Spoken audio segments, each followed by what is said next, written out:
You may not think it to look at it, but this book is jammed with controversy and competition. The controversy begins on the very first entry for the world's fastest flyer. It's not who you or the gazillions of fact-loving 5 to 8-year-olds around the globe have come to expect. I'm here to tell you the Book of Flight will shake up world records as we've come to expect them. Long has the peregrine falcon been the official designator of speed. The Book of Flight, however, does not linger on this animal. We give her a nod and then we move on to other ways of measuring record breakers. And here's why. We want readers to leave our book with 4 ideas. 4 ideas that will deepen their interaction with informational books like this. Here are the first 2 ideas. 1. For everything you do, there's more than one way to do it. Take flying. Each of these aviators fly differently from one another, and it all depends on their unique attributes, the position of their toes, for instance, or the shape of their wings. 2. Every question has more than one answer. Take flying. There are a multitude of ways to measure any sort of record.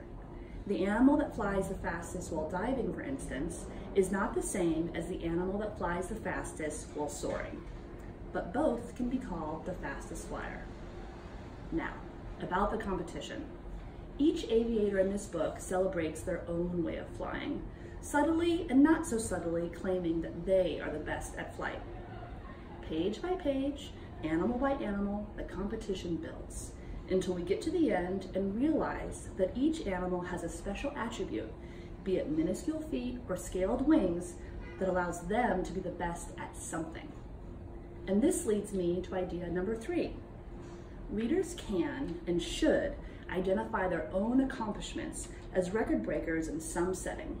For instance, I am certainly not the fastest runner on sand, but I have a special talent for speed when it comes to running to the dessert table. The final idea is that of connection. I may never see a Philippine eagle with my own eyes, but I can compare that eagle to things that are in my daily life and then have a link with the world beyond my literal reach.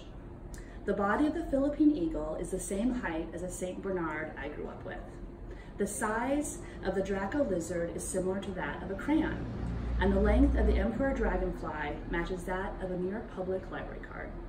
In this way, you and readers can connect to each of the 10 record-breaking flyers in this book.